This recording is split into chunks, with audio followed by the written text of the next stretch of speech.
Hello everyone, welcome to SRG study. दोस्तों, आज के इस वीडियो में हम लोग सॉल्व करेंगे अग्निवीर भारतीय थल सेना का GD का प्रश्न पत्र नंबर 1 का मैथमेटिक्स का पार्ट। जैसा कि आपको पता है, इससे पहले हमने GK और साइंस का क्वेश्चन कर लिया था पार्ट 1 में, और ये सेकंड पार्ट है आपका, जिसमें हम लोग आगे वाले प्रश्न करेंगे जो कि मैथमेटिक्स से संबंधित है। प्रश्न नंबर 1 दे रखा है, दी गई संख्या का महत्तम समापवर्तक ज्ञात कीजिए। जैसे कि यहाँ पे संख्या है 12, 15, 18 और 21। तो ध्यान रखेंगे, अगर शॉर्ट मेथड से इसको करना है तो आप ध्यान रखेंगे वह छोटी से छोटी संख्या देखिएगा जो इन ऊपर वाली संख्या को सभी को विभाजित कर दे, वही हो जाएगा। जैसे कि आप चेक करते हैं, 6 से चेक करेंगे, 6 दूनी 12, लेकिन 15 को नहीं काट पा रहा, 18 काट पा रहा है, 21 को नहीं काट पा रहा है, तो 6 हमारा नहीं होगा। 8 से चेक करेंगे, 8 से इन संख्याओं को काटना है, तो 12 को नहीं काट पाएगा, 15 को भी नहीं काट पाएगा, 18 को भी नहीं काट पाएगा, 21 को भी, इसलिए हमारा 8 भी नहीं होगा। थर्ड वाला चेक करेंगे, 3 से काटेंगे तो 3 चौक को 12, 3 पच्चे 15, 3 छक 18, 3 सत्ते 21, तो तीनों संख्याओं को विभाजित कर दे रहा है, तो ये हमारा हो जाएगा इसका HCF या महत्तम समापवर्तक। लास्ट का भी चेक करते हैं, तो 12 से अगर हम काटते हैं तो 12 का कट जाता है, 15 नहीं कटेगा, 18 भी नहीं कटेगा, 21 भी नहीं कटेगा। लेकिन आपको बेसिक मेथड से करना है। सबसे पहले बेसिक मेथड क्या है, अगर गुणनखंड विधि से कहता है तो आप गुणनखंड विधि से सॉल्व करिएगा। अगर बड़ा क्वेश्चन आएगा तो उसको भाग विधि से करेंगे। तो इसको गुणनखंड विधि से करने का तरीका यह होता है, जो संख्या लेंगे उसी संख्या से सभी संख्या यहाँ पे कटनी चाहिए। जैसे कि अगर हम 2 ले रहे हैं तो 2 से 12 भी कटे, 15 भी कटे, 18 भी कटे, 21। 2 से काटेंगे तो 12 कट जा रहा है, 18 कट जा रहा है, लेकिन 15 और 21 नहीं कट रहा। अब अगली संख्या हमारी 3 होती है, 3 से चेक करेंगे, 3 से काटते हैं, 3 चौक को 12, 3 पच्चे 15 और 3 छक 18 और 3 सत्ते 21। फिर इस प्रकार से अगली संख्या लेंगे। अगर ये तीनों संख्याओं को एक साथ काटे तभी हम लेंगे, अगर नहीं काट पा रही तो ये हमारा लास्ट का यही HCF हो जाएगा। इसको कहेंगे महत्तम समापवर्तक। ठीक है, तो ध्यान में रखना है, या तो अगर शॉर्ट क्वेश्चन छोटे छोटे क्वेश्चन दे रखे हैं तो 4 ऑप्शन के माध्यम से कर सकते हैं। जो ऑप्शन इन चारों को एक साथ काट दे तो वही आपका आंसर हो जाएगा, और जो नहीं काट पाएगा वो आपका नहीं होगा। या तो बेसिक मेथड्स कर लीजिएगा, छोटा क्वेश्चन रहेगा, बड़ा अगर पूछेगा तो आप उसको भाग विधि से करके निकालेंगे। तो अगला प्रश्न कभी आएगा तो इसमें अगले जैसे कि बहुत से प्रैक्टिस सेट कराए जाएंगे, अगर उसमें प्रश्न मिलेगा तो वहाँ पे आपको करा दिया जाएगा। सबसे आइए सेकंड प्रश्न देखते हैं, यानी क्वेश्चन नंबर 32। 12 लड़कों की औसत आयु 10 वर्ष है। इसमें से 11 लड़कों की औसत आयु 9 वर्ष है। 12वें लड़के की औसत आयु ज्ञात करो। ध्यान रखना, औसत का फार्मूला क्या होता है, औसत बराबर होता है पदों का योग बटे पदों की संख्या। कितने पद हैं उनका योग कर लेना है, बटे संख्या कितनी है उससे डिवाइड करेंगे तो हमारा औसत पता चल जाएगा। लेकिन यहाँ पे क्या दे रखा है, 12 लड़के हैं, संख्या दे रखी है, औसत कितनी है 10 वर्ष है। उसमें से 11 लड़कों की औसत आयु 9 वर्ष है, तो 12वें लड़के की औसत आयु ज्ञात करना है।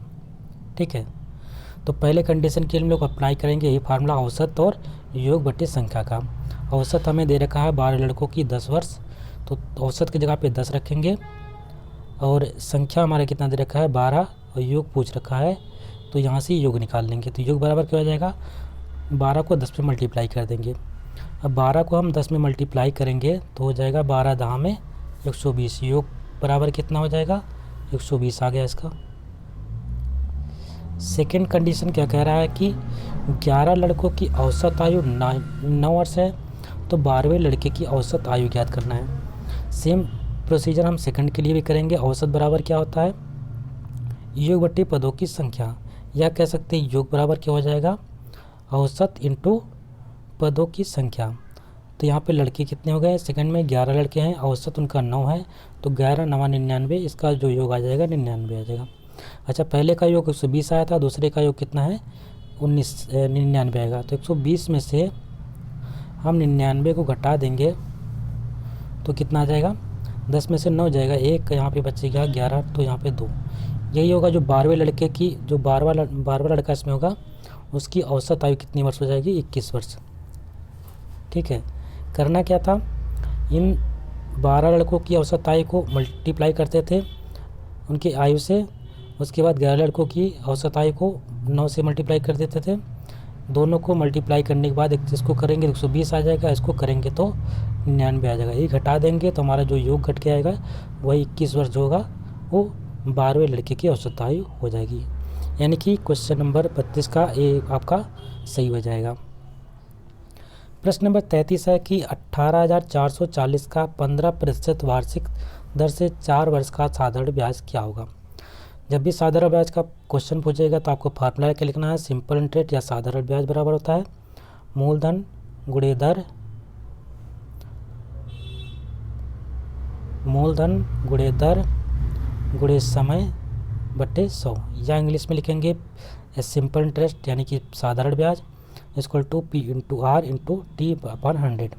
अब देखना हमको क्या क्या चीज़ दे रखा है। तो गिवन में हमको दे रखा है 18,440 रुपये, हमारा क्या है मूलधन है, P का मान दे रखा है, ठीक है 18,440। 15% जो हमेशा परसेंट में रहेगा वो दर का मान दे रखा होता है, यानी यहाँ पे R का मान है 15%। समय हमारा वर्ष जो रहेगा वो हमारा समय होता है, यानी T का मान कितना है 4 वर्ष। सब वैल्यू पुट कर देंगे फार्मूले में। यहाँ पे 18,440 रुपया जो है ये P हो गया, R का मान कितना हो गया 15% यानी 15 लिख देंगे। अच्छा परसेंटेज जब हटाते तो ये फार्मूले में नीचे जो 100 आता है ये परसेंटेज हटाने के लिए आता है, यहाँ पे 100 नीचे हो जाता है फार्मूले के। तो 15% हटाए नीचे 100 चला गया और ये आपका लास्ट में समय 4 वर्ष रह गया। काट दीजिएगा इसको, 4 एकन्नम 4, 4 दूनी 8, 4 पंचे 20, उसके बाद 5 से काटिए 5 3 15 और 5 पच्चे 25, फिर ऊपर से काट दीजिए 5 एकन्नम 5, 5 3 15, यहाँ बचेगा 3 15 3 18, यहाँ पे हो जाएगा 5 6 30, उसके बाद यहाँ पे 5 8 40 और 5 8 40 और उसको मल्टीप्लाई करेंगे 36 88 गुणे 3, 36 88 को गुणा कर देंगे 3 से तो आपको गुणा करेंगे तो कितना आ जाएगा 11,664 रुपये आपका सिंपल इंटरेस्ट आ जाएगा, ठीक है। कितना साधारण ब्याज होएगा, तो आपका साधारण ब्याज जो हो जाएगा 11,064 रुपये हो जाएगा 4 वर्ष का, ठीक है। इस प्रकार से एक ही फार्मूला याद कर लीजिएगा, simple interest equal to PR into T upon 100। P का मान दे रखा था, R का मान दे रखा था, T का मान दे रखा है, सॉल्व रख करके सॉल्व किया, SI निकल के आ गया 11,064 रुपये। प्रश्न नंबर 34 है, एक कैंटीन में एक सप्ताह के लिए 28 दर्जन किलो की आवश्यकता होती है। 28 दर्जन, एक दर्जन को पता है कितना किलो होते हैं, 12 किलो होते हैं। एक दर्जन में कितने केले, 12 केले। इस प्रकार से एक सप्ताह में 7 दिन होते हैं, तो 7 दिन में कितने केले की होता है, 28 दर्जन केले की। अच्छा दर्जन को अगर हम केले में चेंज करेंगे कितना हो जाएगा, तो हमको 12 से मल्टीप्लाई करना पड़ेगा, क्योंकि एक दर्जन में एक 12 केले, तो 28 दिन में 28 गुणे 12 हो जाएंगे। तो ये 7 दिन का केला है। एक दिन में हम कितना केला खाएंगे, तो 28 गुणे 12, ये जो 7 होता है नीचे चलाता है बटे में, तो 28 गुणे ये 12 हो जाएगा यहाँ पे, और ये नीचे वाला 7 हमारा जो होगा नीचे चलाएगा। एक दिन में इतना केले की आवश्यकता होगी, यानी कि एक दिन में कितना हो जाएगा, एक दिन में 28 था जो आपका दर्जन था, उसको हमने चेंज किया 12 में, और इसको एक दिन में निकालने के लिए 7 से डिवाइड कर दिया, क्योंकि एक दिन में पता चल गया। और उसके बाद हमको कह रहा है कि 47 दिन में कितने लगेंगे, तो 47 दिन के लिए आपको क्या करना है, 28 गुणे 12 बट्टे 7, और ये 47 उसमें मल्टीप्लाई हो जाएगा। अब काट दीजिएगा, 7 चौक 28, 4 बचेगा, यहाँ पे गुणा कर दीजिएगा, 12 चौक 48, 12 चौक 48 गुणे 47, 48 और 47 का मल्टीप्लाई कराएंगे तो हमारा कितना आंसर आ जाएगा, 2256। ऑप्शन नंबर डी इसका सही हो जाएगा 2256। इसको कर लीजिएगा, तो दोनों को मल्टीप्लाई करने पर यानी 47 दिन में कितने किलो की आवश्यकता होगी, 2256 किलो की आवश्यकता होगी। प्रश्न नंबर 35 पूछ रहा है कि 2197 का घनमूल निकालो। एक तरीका आपका है, अगर छोटा क्वेश्चन है तो चारों को घन करके निकाल सकते हैं, और अगर 30 तक या 15 तक 20 तक आपको घनमूल याद है तो आसानी से इसको बता सकते थे। अगर नहीं याद है कोई बात नहीं है, तो आपको सबसे पहले क्या करना है, 1 का क्यूब लिख लो, कम से कम 10 का क्यूब तो आपको पता ही होगा, 2 का क्यूब, 3 का क्यूब, 4 का क्यूब, 5 का क्यूब। 1 का क्यूब 1 ही होता है, 2 का क्यूब 8 हो जाता है, 3 का क्यूब 27 हो जाएगा, 4 का क्यूब आपका 64 हो जाएगा और 5 का क्यूब यहाँ पे 125 हो जाएगा। 6 का 216, 7 का 343, 8 का 512 और 9 का 729 और 10 का 1000। तो आपको क्या देखना है, सबसे पहले जो क्वेश्चन दे रखा है 2197 का यहाँ राइट हैंड साइड से किनारे से आपको राइट अपने दाहिने देखना है। दाहिने से 7 से 9 को और 3 को मिला के 3 का पेयर बनाना है, 3 का जोड़ा बना लेना है और लास्ट डिजिट देखना है क्या है, 7 है। अच्छा, इसमें भी अब इसमें से देखेंगे जो हमारा हमने लिखा था 1 का क्यूब, 2 का क्यूब, 3 का क्यूब, 4 का क्यूब, 5 का क्यूब, 6 का क्यूब, 7 का। इसमें देखना है किसके क्यूब में ये जो आ रहा है 7 आ रहा है। तो आप देखें 3 के क्यूब में 27 है, तो लास्ट में 7 डिजिट यहाँ पे मैच कर रहा है और इसमें 7 डिजिट दोनों सेम मैच कर रहे हैं। तो इसका पहली संख्या क्या आ जाएगी, 3 आ जाएगी। तो 3 डिजिट हमारे जो थे, ये 3 डिजिट की यहाँ पे जो बातें थी ख़त्म हो चुकी, यानी 3 डिजिट ख़त्म हो गया, हमारे पास बचा है सिर्फ 2। अब देखेंगे कौन सी संख्या का क्यूब 2 होता है, तो 1 का क्यूब 1 ही होता है, 2 का क्यूब करेंगे तो 8 हो जाएगा, यानी 8 ज़्यादा हो जाता है तो एक ही हम लेंगे। बराबर ना है तो उसे छोटा लेना है, उससे बड़ा नहीं लेना है। तो इसका ये 1 का हो जाएगा, 1 का क्यूब 1 ही होता है, इसलिए इसका राइट आंसर क्या हो जाएगा, 13 का अगर हम क्यूब करेंगे तो कितना आएगा, 2197 होता है।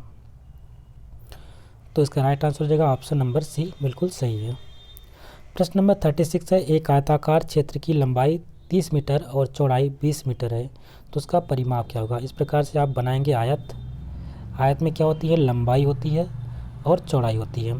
तो लंबाई के सामने लंबाई होती है, चौड़ाई के सामने चौड़ाई होती है। तो एक आयताकार क्षेत्रफल की लंबाई दे रखी है, ये जो एल दे रखा है 30 मीटर है, तो इसके सामने भी ये 30 मीटर हो जाएगा और चौड़ाई दे रखी है 20 मीटर, बी मान तो इधर भी 20 हो जाएगा। आमने सामने की भुजाएं बराबर होती हैं तथा प्रत्येक कोण समकोण होता है, ये आपको पता है। आयत में आमने सामने की भुजा बराबर होंगी, प्रत्येक कोण समकोण होगा, यानी ये जब जितने कोण होंगे समकोण का मतलब 90 डिग्री। तो इसमें क्या है कि परिमाप पूछा है, जब भी परिमाप पूछेगा तो जितनी भी भुजाएं होती हैं 1 2 3 4, चारों भुजाओं के मान को जोड़ लेना है। तो परिमाप कितना हो जाएगा, 30, इधर से हम जोड़ रहे हैं 30 + 20 + 30 + 20, इन सबको ऐड करेंगे तो 30 30 60, 20 20 40, 60 40 कितना हो जाता है, 100 हो जाएगा। तो 100 यहाँ पे मीटर में दे रखा तो आपका मीटर आंसर हो जाएगा, 100 मीटर या इसका परिमाप हो जाएगा।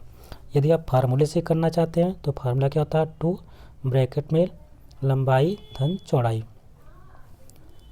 तो लंबाई कितना हो जाएगा यहाँ पे 30, चौड़ाई 20, दोनों को ऐड करेंगे 50 हो जाएगा और ये 2 आगे वाला मल्टीप्लाई में रहेगा, तो 50 दूना कितना हो जाता है, 100 मीटर। तो चाहे फार्मूले से करिए, चाहे चारों भुजाओं का मान दे करके उसको जोड़ लीजिए, वही आपका परिमाप हो जाएगा। और इसका राइट आंसर हो जाएगा ऑप्शन नंबर ए, बिल्कुल सही है। प्रश्न नंबर 36 है कि एक पाइप एक पानी टंकी को दूसरे पाइप से 3 गुना पहले भर देता है। मतलब अगर पहला 1 घंटे में भर रहा है तो दूसरा 3 घंटे, मतलब कि 1 मिनट भर, ये क्या नाम है, अगर पहला 1 मिनट भर रहा है तो दूसरा दूसरा 1 मिनट भर रहा है तो पहला 3 मिनट में ही भर देगा,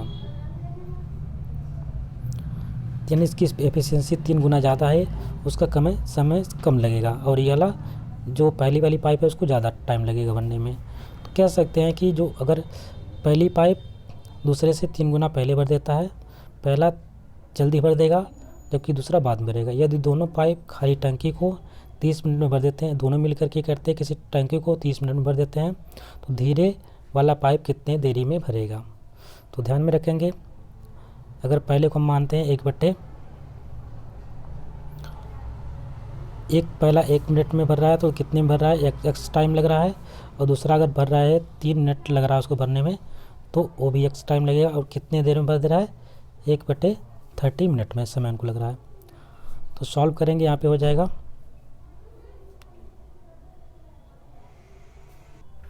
तो इसका हो जाएगा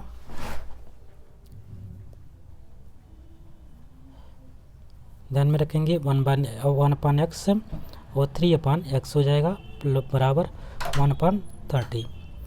तो ये दोनों का कॉमन x ही आएगा और ऊपर हो जाएगा 1 + 3 = 1/30। इन दोनों को ऐड करेंगे तो कितना हो जाएगा, 4 हो जाएगा बटे x और 1/30। जब 30 इधर मल्टीप्लाई हो जाएगा तो कितना हो जाएगा, x इधर चला जाएगा तो x = हो जाएगा 30 × 4 120। जो x ही है 120 मिनट लग रहे हैं भरने में, लेकिन इसको घंटे में चेंज करना है तो आपको पता है 60 मिनट में 1 घंटा होता है, तो 120 मिनट में कितना हो जाएगा, 2 घंटे का समय लगेगा। तो जो धीरे भरने वाली टंकी होगी उसको भरने में 2 घंटे का समय लगेगा। कितने घंटे का, 2 घंटे का। 5 अंकों की बड़ी से बड़ी संख्या ज्ञात कीजिए जो 17 से विभाजित हो जाए। सबसे पहले आपको पता है 5 अंकों की बड़ी से बड़ी संख्या क्या होती है, 9900, 1 2 3 4 5। 5 बार इसको लिखना है 9 को। 99,999 इसका हो जाएगा और इसको 17 से पहले डिवाइड कर लेना है। और डिवाइड जब करेंगे तो कितनी बार जाएगा, 17 × 51, 17 × 4 68, 17 × 25 85, 17 × 6 102। तो 6 बार ले जाएंगे तो ज़्यादा हो जाएगा, तो 5 बार ले जाते हैं 85 हो जाता है। 9 में से 5 घटाएंगे कितना आ जाएगा, 4 आ जाएगा। और यहाँ पे 9 में से 8 घटाएंगे कितना हो जाएगा, 1 हो जाएगा। उसके बाद यहाँ पे उतार लेंगे 17 × 25 85, 17 × 6 102, 17 × 7 119, 17 × 8 136। 8 बार ले जाएंगे 136 बार जाएगा। यहाँ पे हो जाएगा 9 में से 6 जाएगा 6 3 9 और 4 में से 3 जाएगा 1। उसके बाद फिर 9 उतार लेंगे हम लोग, 8 बार ले जाएंगे कितना हो जाएगा, 136। 9 में से 6 जाएगा 3 हो जाएगा यहाँ पे। और उसके बाद 3 में से 3 जाएगा 0, 1 में से 1 जाएगा 0। लास्ट का बचा 9, ये भी उतार लेंगे। और उसके बाद फिर 17 के पहाड़े पड़ेंगे, 17 दूनी 34। लास्ट में रिमाइंडर कितना बचा, 5 बचा।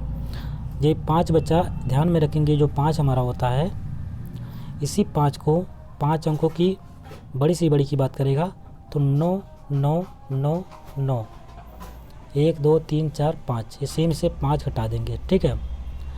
तो 5 घटाएंगे कितना हो जाएगा, यहाँ पे 4 हो जाएगा, यहाँ पे 9 बचेगा, यहाँ पे 9 बचेगा, यहाँ 9, यहाँ पे 9। तो 99,994 आपका राइट आंसर हो जाएगा। 5 अंक की बड़ी से बड़ी संख्या अगर ज्ञात करनी है तो लिख करके आपको ध्यान रखना है, जो शेषफल बचेगा 7 से डिवाइड करना है। 7 से डिवाइड करने पर जो शेषफल बचता है वही 5 अंकों की बड़ी से बड़ी संख्या में से घटा देंगे तो आपका राइट आंसर हो जाएगा, जो कि 17 से पूरी तरीके से विभाजित होगी। और इसका राइट आंसर हो जाएगा ऑप्शन नंबर डी। प्रश्न नंबर 39 है, एक समबाहु त्रिभुज की एक भुजा 12 सेंटीमीटर, उसका क्षेत्रफल क्या होगा। ध्यान में रखेंगे समबाहु त्रिभुज किसे कहते हैं, जिसकी सभी भुजाएं बराबर होती हैं और प्रत्येक कोण कितनी डिग्री का होगा, 60 डिग्री का होता है, ठीक है। आपको पता है त्रिभुज के तीनों अंतःकोणों का योग कितना होता है, 180 डिग्री होता है। और अगर समबाहु त्रिभुज कहता है तो समबाहु त्रिभुज में तीनों भुजाएं बराबर होती हैं और प्रत्येक कोण कितना होगा, 60 डिग्री का होगा। ध्यान में ये रखेंगे, क्षेत्रफल की बात करता है समबाहु त्रिभुज के क्षेत्रफल बराबर होता है, एक फार्मूला इसको होता है, याद रखेंगे, √3/4। और यहाँ पे भुजा का स्क्वायर है, जो भुजा दे रखी है उसका स्क्वायर करना है। फार्मूला में √3/4 होता है, तो ध्यान में रखेंगे √3/4 भुजा में दे रखी है 12 सेंटीमीटर, स्क्वायर है तो 2 बार लिख लेंगे। तो 4 से काट देगा, 4 3 12 और उसके बाद 12 3 36, तो 36√3 सेंटीमीटर में है तो सेंटीमीटर स्क्वायर हो जाएगा, ठीक है। 36√3 सेंटीमीटर स्क्वायर, 36√3 सेंटीमीटर स्क्वायर किस ऑप्शन में, ऑप्शन नंबर ए में है। प्रश्न नंबर 40 है, किन्हीं दो संख्याओं का कुल योग 25 है। दो संख्याएं दे रखी है, उनका योग दे रखा है 25, उसका अंतर 13 है, तो संख्याएं ज्ञात करना है। अगर हम इससे ही देखेंगे तो इस प्रकार निकाल सकते हैं, लेकिन हम आइए बेसिक मेथड देखते हैं। तो दो संख्याएं x और y लेते हैं, इनका योग कितना है, 25 है, ये पहला कंडीशन है। दूसरा कहता है कि उनका अंतर, तो x माइनस वाई का अंतर ये 13 है, ये दूसरा समीकरण है। समीकरण को दोनों को जोड़ दो या घटा दो, जोड़ेंगे तो क्या हो जाएगा, तो x और x में x प्लस का है, x माइनस का है, 0 हो जाएगा, कट जाएगा। x क्या हो जाएगा, 2x हो जाएगा। और यहाँ पे 25 में 13 जोड़ेंगे कितना हो जाएगा, तो 5 3 8 हो जाएगा, 2 1 3 यानी कि 38 हो जाएगा। 5 3 8 2 1 3 38 काट देंगे इसको, कितना हो जाएगा 2 1 9 2 और 2 9 18। ठीक है, 2 से काट दिया तो कितना बचा 19 बचा। तो x का मान कितना आ गया 19 आ गया। अब x का मान हमें अगर 19 पता चल गया तो एक किसी भी समीकरण में x प्लस वाई में रख दो, चाहे x माइनस वाई में रख दो। x प्लस वाई क्या था 25 था, x प्लस वाई जो था 25 था, x के मान 19 निकाला। इस यहाँ पे x के मान समीकरण 1 में पुट करने पर जब पुट करेंगे तो यहाँ पे 19 हो जाएगा प्लस वाई हो जाएगा और ये 25 हो जाएगा। अच्छा 19 को इधर भेजेंगे तो y इक्वल टू कितना हो जाएगा 25 माइनस का 19 और y इक्वल टू कितना आ जाएगा 25 में से 19 घटाएंगे तो 6 आ जाएगा और y का मान कितना हो गया 6। आप देख कर चेक करते हैं, पहले x 19 आया था, y 6 आया था। आज चेक करो क्या कह रहा है कि दो संख्याओं का इक्वल 25 होना चाहिए। 19 और 6 को जोड़ेंगे तो हमारा 25 आ रहा है और उनका अंतर कितना होना चाहिए 13। तो 19 में से अगर हम 19 में से 6 घटाएंगे तो ये 13 हो जाएगा आपका। तो दोनों चीज़ को यहाँ पे सेटिस्फाई कर रहा है। और यदि आप ऑप्शन के हिसाब से करना चाहते तो ऑप्शन के हिसाब से भी कर सकते थे। इन दोनों को जोड़ने पर 25 आना चाहिए लेकिन घटाने पर 6 नहीं आ रहा है। इन दोनों को जोड़ रहे हैं 25 तो आ रहा है लेकिन घटाने पर 6 नहीं आ रहा है। लेकिन इन दोनों को जोड़ रहे हैं तब भी 25 आ रहा है लेकिन घटाने पर नहीं आ रहा। लेकिन ये हमने 19 और 6 को जोड़ा तो ये 25 हुआ लेकिन 19 में से 6 घटाया 13। बिल्कुल दोनों चीज़ को यहाँ पे ये सेटिस्फाई कर रहा है, इसलिए इसका right answer option number D हो जाएगा। प्रश्न नंबर 41 है कि एक गोले की त्रिज्या दे रखी है 7 सेंटीमीटर, तो पृष्ठीय क्षेत्रफल पूछ रखा है।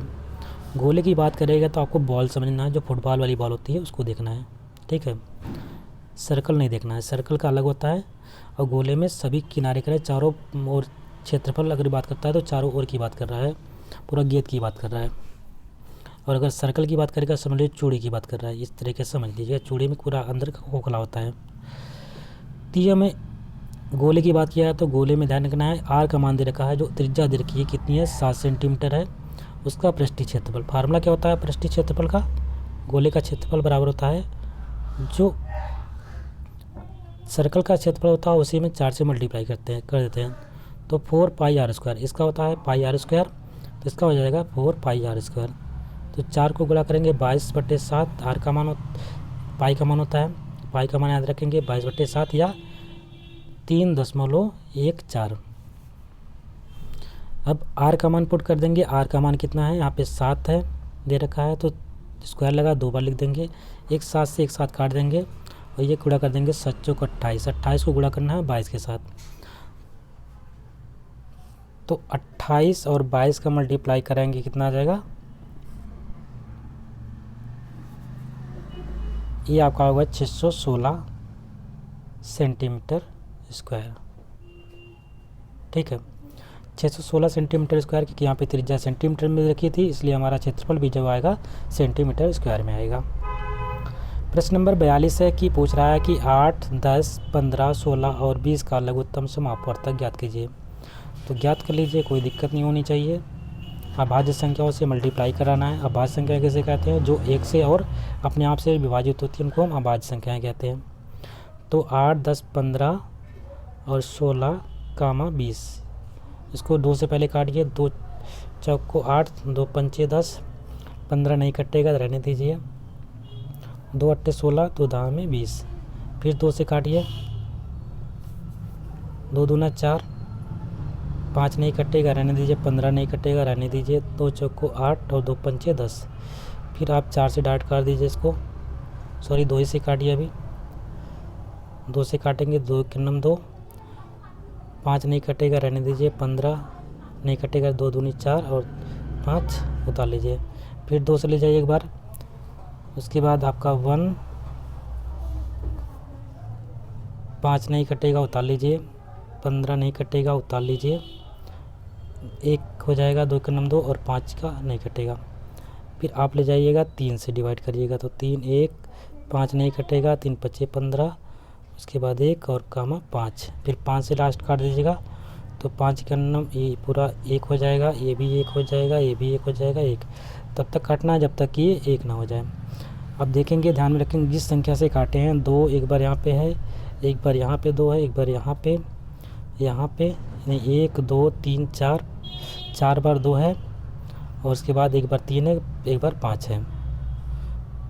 तो 4 बार 2 लिख देंगे, 2 गुणे 2 गुणे 2 गुणे 2, एक बार 3 और एक बार 5। इनको मल्टीप्लाई करिएगा तो 2 दूनी 4, 4 दूनी 8, 8 दूनी 16, 16 3 48, 48 को गुणा कर दीजिएगा, 48 को गुणा कर दीजिएगा 5 से। तो 48 को 5 से गुणा करेंगे तो कितना हो जाएगा, 8 25 40, 4 पंचे 20, 20 4 24, 240। 240 आपका कौन सा है, ऑप्शन नंबर डी है, इसलिए इसका राइट आंसर हो जाएगा 240। क्वेश्चन नंबर 43 से पूछ रहा है कि 10%, 20% और 30% के क्रमवार छूट निम्नलिखित में से अकेली छूट ज्ञात करना है। जब भी अकेली छूट की बात करें, इसमें 2 3 दे रखा है, अगर 2 दे रखा है तो फार्मूला उसके लिए नेट छूट के लिए अकेली छूट की जो बात होती है तो उसमें फार्मूला क्या होता है, x प्लस वाई माइनस का x इंटू वाई बटे 100। अगर 2 छूटें दे रखी हैं, जैसे 20% 30%, तो ये वाला फार्मूला अप्लाई करेंगे। अगर 3 दे रखी है तो हम जो बता रहे हैं उसको अप्लाई करिएगा। 3 के लिए आपको ध्यान में रखना है 100 पहले लिखना है, 100 में से ही दे रखा है तो गुणे में लगाइएगा निशान और ब्रैकेट लगा लीजिएगा। 10% छूट दे रहा है कि 100 में से आपको घटाना है, 100 में से घटाएंगे कितना आएगा, 90 आ जाएगा। 90 को परसेंट हटाएंगे तो 100 से मल्टीप्लाई करेंगे, फिर गुणा रखना है। 20 को गुणा कर 20 में 20% छूट दे रहा है तो यानी कि 100 में से 20 घटाएंगे तो 80 बचेगा। 80 बटे परसेंट हटाएँ तो 100 से मल्टीप्लाई डिवाइड, उसके बाद फिर से 30 है तो 100 में से 30 घटाएंगे 70 बटे 100, परसेंटेज हटाएंगे 100। अब जो जी जीरो कटने वाला है उसको काट दिया, 1 0 यहाँ से 1 0 कट गया, 1 0 इसका, 1 0 यहाँ से कट गया, 1 0 इसका यहाँ से कट गया। उसके बाद ये 2 0 से कट गए, क्या बचा ऊपर 9 बचा, 8 बचा, 7 बचा और नीचे 10 बचा। इन सबको गुणा करेंगे तो 7 8 56, 56 को गुणा करिएगा 9 से, 9 से गुणा करेंगे कितना आ जाएगा, आइए करते हैं। 7 8 56, 56 को 9 से गुणा करना है, फिर 10 से डिवाइड। 56 को गुणा करेंगे 9 से, 9 6 को 54 हासिल 5, 9 पचे 45, 45 5 50। अब इसको डिवाइड करना था 10, 504 को 10 से डिवाइड करेंगे तो 50.4 आ जाएगा। कितना आ जाएगा, 50.4। ये तो आपका आ गया सॉल्व होने के बाद, लेकिन ये आपका आंसर नहीं है। आप इसको 100 में से घटा दीजिएगा, 100 में से घटा देंगे 50.4 को, तो ये आपका राइट आंसर हो जाएगा।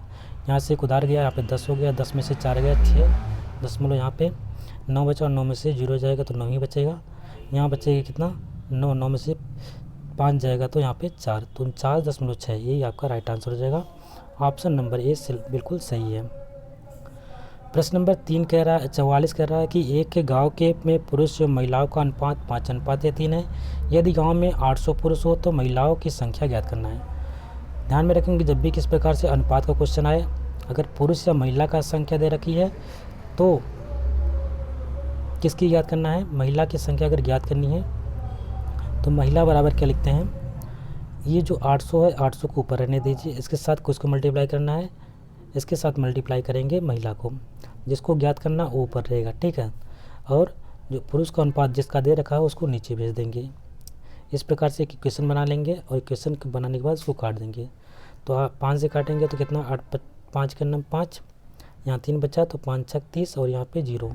160 को 30 से मल्टीप्लाई कराएंगे 3 से तो 3 0 0, 6 3 18, 3 1 9 3 1 4, 480। तो महिला की संख्या कितनी हो जाएगी, महिला की संख्या बराबर 480 हो जाएगी, ठीक है। तो कभी भी अनुपात का फार्मूला देगा तो आपको इस प्रकार से जो दे रखा है पुरुष या महिला की बात किया है उसको ऊपर लिखेंगे 800, और जिसका पूछ रहा है अगर महिला की पूछ रहा है तो महिला वाली भी संख्या ऊपर से जो अनुपात वाला होगा अनुपात को यहाँ पे लिखेंगे, और एक जो जिसका वैल्यू यहाँ पे दे रखी होती है उसको नीचे लिख देते हैं। इसको सॉल्व कर लीजिएगा, सॉल्व करने के बाद 480 आ जाएगा, ये महिला की संख्या आ जाएगी। दूसरा है अगर आपसे टोटल योग दे रखा है तो इन दोनों को जोड़ लीजिएगा, डिवाइड कर लीजिएगा, एक रेशियो पता चल जाएगा, एक का जब रेशियो पता चल जाएगा तो 5 से मल्टीप्लाई करिए, 3 से मल्टीप्लाई कर दीजिए, वो आपका आंसर डायरेक्ट आ जाएगा। लेकिन यहाँ पे कुल योग नहीं दे रखा था, सिर्फ पुरुष का दे रखा था, तो पुरुष की इस प्रकार से करेंगे। या क्वेश्चन में कभी बड़ी संख्या छोटी संख्या दे रखी हो तो इस प्रकार से भी कर सकते हैं। प्रश्न नंबर इसका है 45।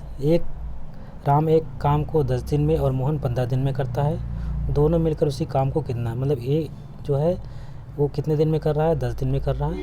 बी किसी काम को 15 दिन में कर रहा है। तो इन दोनों का कितना हो जाएगा, एलसीएम ले लीजिएगा तो हो जाएगा 15 दूनी 30 हो जाएगा। अब एफिशिएंसी निकालेंगे तो 10 से डिवाइड करेंगे, कितना हो जाएगा 10 या 30, मतलब एक काम को 3 दिन में कर सकता है, बी उसी काम को 2 दिन में कर सकता है। तो पूछ रहा है कि तो दोनों मिलकर उसी काम को कितने दिन में करेंगे, तो इन दोनों को जोड़ लीजिएगा, 3 2 5 और 5 को डिवाइड कर दीजिएगा 30 से। 30 को डिवाइड कर दीजिएगा 5 तो कितना आ जाएगा 6। तो ये दोनों मिलकर उस काम को 6 दिन में कर लेंगे। जब भी इस प्रकार से क्वेश्चन आया, सबसे पहले एक कितने दिन में करता है, 10 दिन में, बी 15 दिन में। इन दोनों का एलसीएम लीजिए, फिर ये 10 से डिवाइड करिए 30 को, इसकी एफिशिएंसी आ जाएगी कितना काम कर सकता है एक दिन में। और ये एक दिन में एक दिन में कितने काम कर सकता है, 2 काम। ये दोनों मिलकर कितने काम कर सकते हैं, 5 काम। तो 5 काम करते हैं, टोटल काम कितना है, 30 काम है। तो 5 काम अगर एक दिन में कर रहे हैं तो कितने दिन लगेगा उनको, 6 दिन लगेगा। तो 6 दिन में काम को कंप्लीट कर देंगे। अब हम देखते हैं भाग नंबर 4, जिसमें है सामान्य बुद्धिमत्ता। प्रश्न नंबर 46 है, अगर एक सांकेतिक भाषा में BOXER शब्द का संकेत AQWGQ है तो विजिट शब्द का BSIT शब्द का संकेत क्या होगा। यहाँ पे देख पा रहे होंगे ए के बाद क्या हो रहा है, ए से बी हो रहा है। उसके बाद ओ वाला देख पा रहे हैं, ओ से क्यू, PQ यानी कि 2 शब्द यहाँ पे +2 हुआ है, ठीक है। यहाँ पे माइनस का 1 हुआ है, पहले वाले में -1, दूसरे वाले में +2, फिर उसके बाद तीसरे वाले में x वाला जो हम टर्म देख रहे हैं, x वाला जो कह रहा है, x वाले में देखेंगे तो ये यहाँ पे -1 हो रहा है, WX यानी W के बाद x आ रहा है। उसके बाद E वाला देख रहे हैं तो +2 हो रहा है। उसके बाद लास्ट का Q और लास्ट -1, यानी कि अल्टरनेटिव यहाँ पे चल रहा है, एक बार माइनस और +2, फिर माइनस, फिर +2, प्लस माइनस +2, लास्ट में माइनस। तो सेम यही चीज़ हम अप्लाई करेंगे अपने विजिट वाले शब्द में। इसको लिखेंगे BSIST। तो पहले वाले में हमको क्या करना है, माइनस करना है। तो 20 से पहले कौन सा शब्द आता है, U आता है, तो हम U बना लिए, U। उसके बाद I के बाद +2 करना है, JK, U के बाद +2 किए तो K बन गया हमारा। फिर इसके बाद -1 होना चाहिए, -1। S से पहले -1 क्या होता है, S से पहले -1 हो जाता है R। उसके बाद प्लस करना है तो I J K, I के बाद J छोड़ना है, K लिखना है, तो K हो जाएगा यहाँ पे। उसके बाद फिर माइनस करना है, -1, तो -1 करेंगे तो T से पहले -1 होता है S, तो UKRS। UKRS देखना है किस ऑप्शन में है, ऑप्शन नंबर बी में है, UKRS। क्वेश्चन नंबर 47 से, एक लड़की ने एक लड़का का परिचय देते हुए कहा कि यह मेरे चाचा के पिता की बेटी का बेटा है। मतलब लड़की ये है, ठीक है। एक किसी लड़के की तरफ परिचय देते हुए कहा लड़की ने, लड़की को हम गोला बनाते हैं और लड़के को स्क्वायर बनाएंगे। जो मतलब पुरुष रहेंगे उसको हम स्क्वायर बनाएंगे और जो लड़की रहेंगे उसको गोल में दर्शाएंगे। तो ध्यान में रखेंगे, लड़की को बना लिया हमने गोला। लड़की ने क्या बोला कि एक लड़की की तरफ परिचय देते हुए कहा यह मेरे चाचा का, मतलब चाचा जो होंगे ऊपर ही रहेंगे। तो चाचा मान लीजिए यहाँ पे आ गए, चाचा को हमने स्क्वायर में ले लिया। चाचा के पिता का, इनके भी पिता जो हो जाएंगे वो भी हो जाएंगे, मतलब उसके दादा कहलाएंगे, ठीक है। तो यहाँ पे दादाजी आ गए। दादाजी मतलब जो पिता होंगे उनकी बेटी, उनकी जो बेटी होगी उसकी बुआ लगेंगी, मतलब चाचा की बहन लगेंगी। तो लड़की क्या लगेंगी, बुआ लगेंगी। अच्छा, बुआ की बेटी का बेटा है तो यहाँ पे आ जाएंगे बेटा हो जाएगा।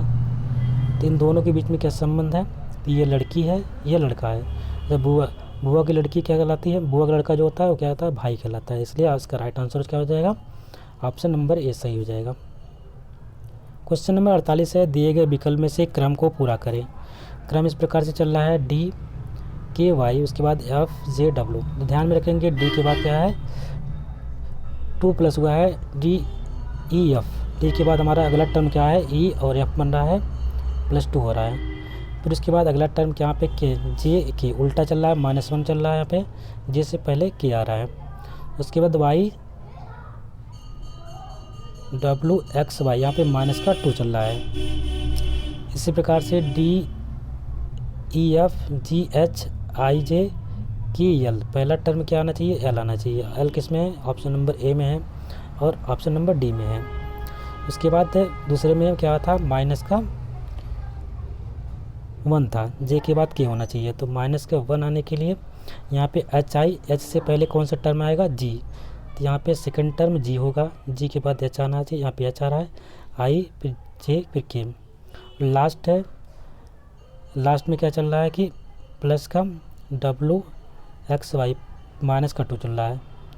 तो -2 यानी सी एस से पहले -2 कौन सा शब्द होगा, आपका हो जाएगा क्यू। आर को छोड़ करके यस हो रहा है, यानी कि माइनस का यहाँ पे LGQ हो जाएगा, LG एंड Q, LG और Q। ऑप्शन नंबर ए सही हो जाएगा इसका। क्वेश्चन नंबर 9, रामू एक जगह ए से 5 किलोमीटर उत्तर की ओर चलता है। तो यहाँ पे ए मान लेते हैं पॉइंट, उत्तर की ओर हम 5 किलोमीटर चला देते हैं। उत्तर की ओर 5 किलोमीटर चला, यहाँ से 5 किलोमीटर लिख देते हैं। फिर वह बाएं मुड़ा, बाएं मुड़ेगा इधर साइड मुड़ेगा, 3 किलोमीटर चलता है। फिर उसके बाद 3 किलोमीटर चलने के बाद फिर दाहिने मुड़ता है। तो दाहिने मुड़ेगा तो ऊपर चलेगा, कितनी किलोमीटर, 2 किलोमीटर चलता है यहाँ से।